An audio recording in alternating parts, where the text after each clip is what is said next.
జగన్ టైంలో అదానీ వచ్చి data centre పెడతానంటే అప్పనంగా ఆస్తులు దోచిపెడుతున్నారు. కృష్ణపట్నం పోర్ట్ ఇచ్చేశారు. లేకపోతే గనక మచిలీపట్నం పోర్ట్ ఇచ్చేశారు. లేకపోతే ఇంకో పోర్ట్ గంగవరం పోర్ట్ కొనుక్కున్నారు. మొత్తం అదానికి దోచిపెట్టడమే అంటూ పుంకాను కథనాలు రాసుకొచ్చినాయి. ఈనాడు, జ్యోతి, అర్డజన్ మీడియా డిబేట్లు పెట్టారు. అదానికి రాసి ఇచ్చేయడమేనా, ఏది తన కేసులంటే భయం అందుకని అని చెప్పేసి.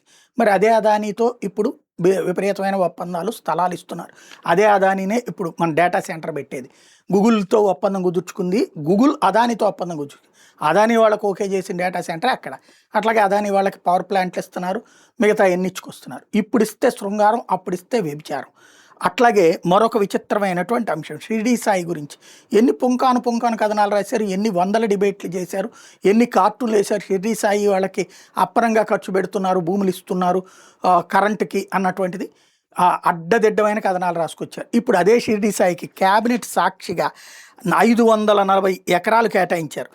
దానికి ఇప్పుడు కడప జిల్లా కొప్పర్తిలో షిరిడీ సాయి ఎలక్ట్రిక్స్కి ఎకరా 5 లక్షల రూపాయలు చొప్పున 540 ఎకరాల భూమిని ప్రభుత్వం కేటాయించింది.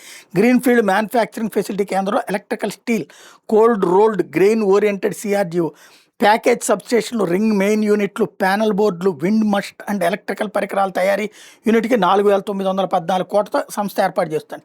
తద్వారా 5,000 మందికి ఉద్యోగాలు కల్పించబోతుంది. ఈ సంస్థకు 100% స్టాంప్ డ్యూటీ, ఎస్జీఎస్టీ మినహాయింపు ప్రభుత్వం ప్రకటించింది. పారిశ్రామిక విధానం మేరకు నీటిని సరఫరా చేయాలని జలవనరుల శాఖని ఆదేశించింది.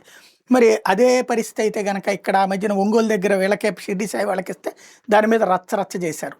ఏంటిది అంటే మా వాళ్ళు ఉన్నప్పుడు ఎవడైనా పెట్టుబడి పెట్టాలి, మా వాళ్ళు లేనప్పుడు పెట్టుబడులు మానేయాలి. జగన్ ఉన్నప్పుడు పెట్టుబడులు పెడితే పెట్టుబడులు పెట్టేవాడు దొంగ. అదే ఇప్పుడు పెట్టుబడులు పెడితే వాడికి ఊరు పేరు తెలియని వరుస అయినా సరే అద్భుతం. అది మన పత్రికలు, మన జర్నలిజం, మన దరిద్రం.